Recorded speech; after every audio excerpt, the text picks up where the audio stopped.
Hello, I'm going to be sharing with you the poem The Midnight Ride of Paul Revere. And it talks about in 1775 when Paul Revere rode from Boston to Lexington and Concord to warn the people there that the British were coming. And it was written by Henry Wadsworth Longfellow, and he published it in 1861. And he was inspired to write it after he had visited the Old North Church where part of this poem takes place. And then this book has been put together by a man named Christopher Byng, who illustrated the poem. Listen, my children, and you shall hear of the midnight ride of Paul Revere. On the 18th of April in 75, hardly a man is now alive who remembers that famous day and year. He said to his friend of the British march by land or sea from the town tonight, hang a lantern aloft in the belfry arch of the Old North Church tower as a signal light.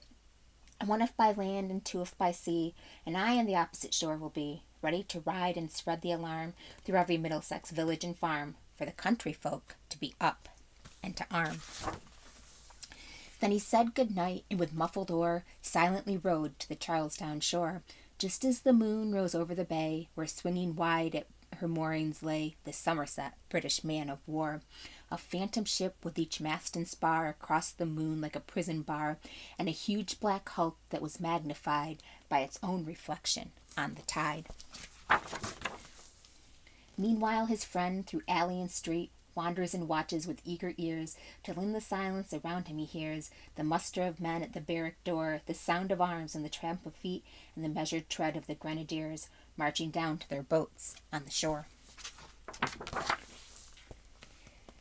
Then he climbed the tower of the Old North Church by the wooden stairs with stealthy tread to the belfry chamber overhead, and startled the pigeons from their perch on the sombre rafters that round him made masses and moving shapes of shade, by the trembling ladder steep and tall to the highest window in the wall, where he paused to listen and look down a moment on the roofs of the town, and the moonlight flowing over all.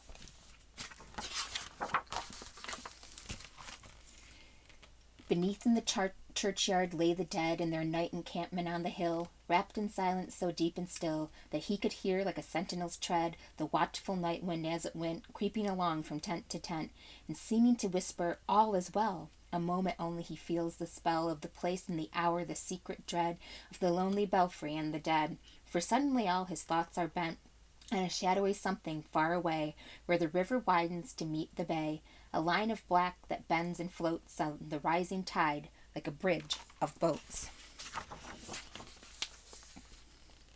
Meanwhile, impatient to mount and ride, booted and spurred with a heavy stride, on the opposite shore walked Paul Revere. Now he patted his horse's side, now gazed on the landscape far and near, then impetuous stamped the earth and turned and tightened his saddle girth.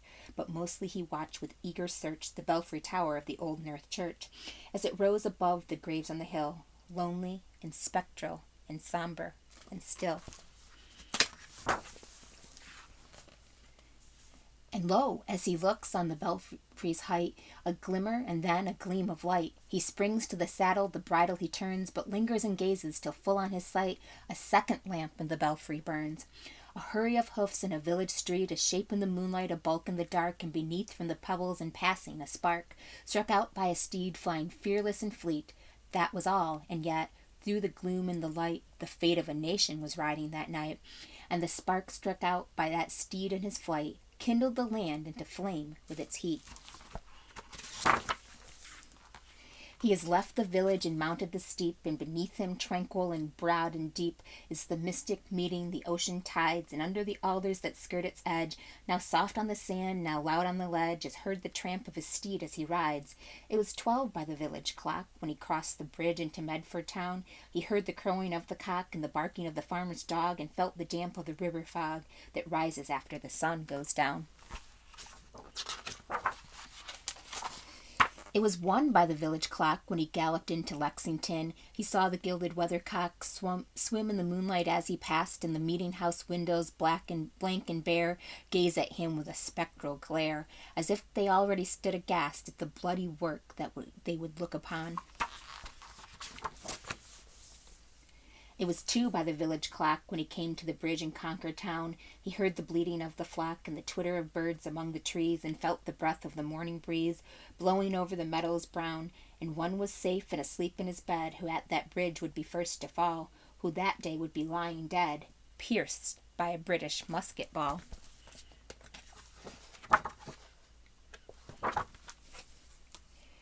You know the rest in the books you have read, how the British regulars fired and fled, how the farmers gave them ball for ball from behind each fence and farmyard wall, chasing the redcoats down the lane, then crossing the fields to emerge again under the trees at the turn of the road, and only pausing to fire and load.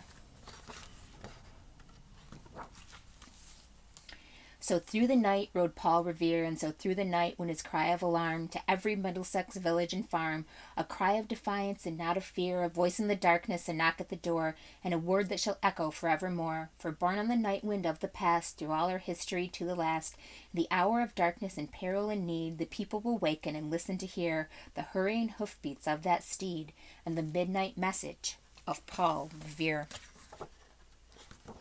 And that's all of the poem itself. And then Christopher Byng also chose to include a lot of other historical things, which I'm not going to share with all of you, but then he also included a map.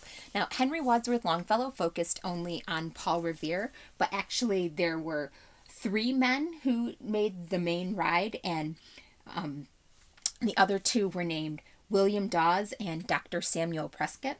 And actually, the only one who made it the entire way was Prescott. The other 2 were actually, Paul Revere was actually stopped partway. He didn't make it the entire length of his ride. But what Henry Wadsworth Longfellow wanted people to remember how important that had been to American history. So he chose to focus on Paul Revere. And this poem is actually what probably helped him to become as well known in history as he is. If you read about American history or you know about the Revolution, Paul Revere was considered an important figure. And during his lifetime, he might not have been considered as important. So you can see sometimes the power that words can have. So I hope you enjoyed the poem, and thank you for joining me.